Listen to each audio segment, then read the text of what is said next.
าเมียของเขาเลิกปอโอ้ยเด้อน้องไปเฮาเอาลูกหน่อยนั่งคอยเกิดแม่นอยู่เฮือนเด้น้อ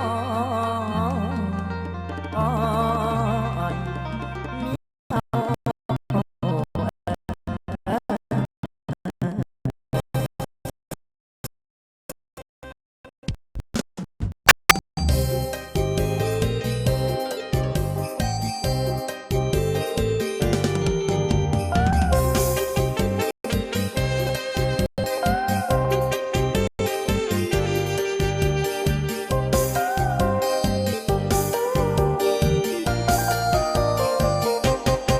ชีวิตเฮานั่งเหงาเศร้าตลอดทุกคืนกอดลูกน้อยลูกถามพ่อปานใดแม่มาน้ำตาเหมือนตาการใจแม่จากไปไกลจากเฮาแล้วลูกอยากแอวอยากให้นะลูกนะ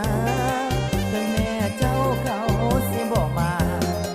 พ่อนี่นะจะเลี้ยงดูลูกเองไปเล่นลิ้นหากินกับผู้ไม่ไปเล่นลิ้นหากินกับผู้ไม่ฟังเฮาเอาลูกน้อยไว้เกิดนั่งอยู่เฮือนไปล้างเรือนจากว่าอยู่ทางใดก็อะไรอาวรณ์ลูกอ่อนเลยน้อดอกไม่พ้องสู่สิประตูกันใหญ่ไม่พ้องสู่สิประตูกันใหญ่คงสมใจเจ้าตั้งความหวังเจ้าแต่ดนคงสุขล้นกับคนห่างคนมีจงโชคดีเด้อนะให้ห่างนี้เด้อเจ้าส่วนเฮานั้นเอาแต่ลูกอันความทุกข์มีแท้แน่นอนบอกว่าอยากกินยามนอนบอกว่าอยากกินยามนอนลูกให้อดอ้อนยามนอนยามตื่นลิ้นไหลน้อยหัวใจคอยโกลิ้นไหลน้อยหัวใจคอยโกไปดูซอยทางกับพ่อหากอย่างเฮาลบความเศร้าให้เหงาเจ็บเหงาจังเบาพ่อหากอย่างเฮาให้สิเอาละน้อย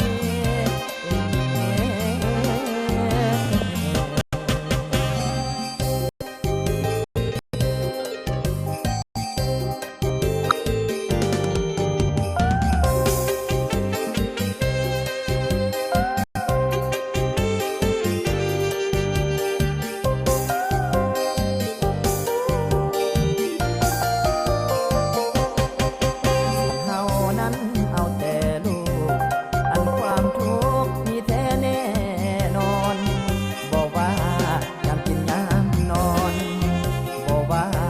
อยากกินยามนอนลูกให้อดอ้อนยามนอนยามตื่นลิ้นไหลน้อยหัวใจคอยโกลิ้นไหลน้อยหัวใจคอยโกไปดูซอยทางกับพ่อหากอย่างเฮา ลบความเศร้าให้เหงาเจ็บเหงาจังเบาพอ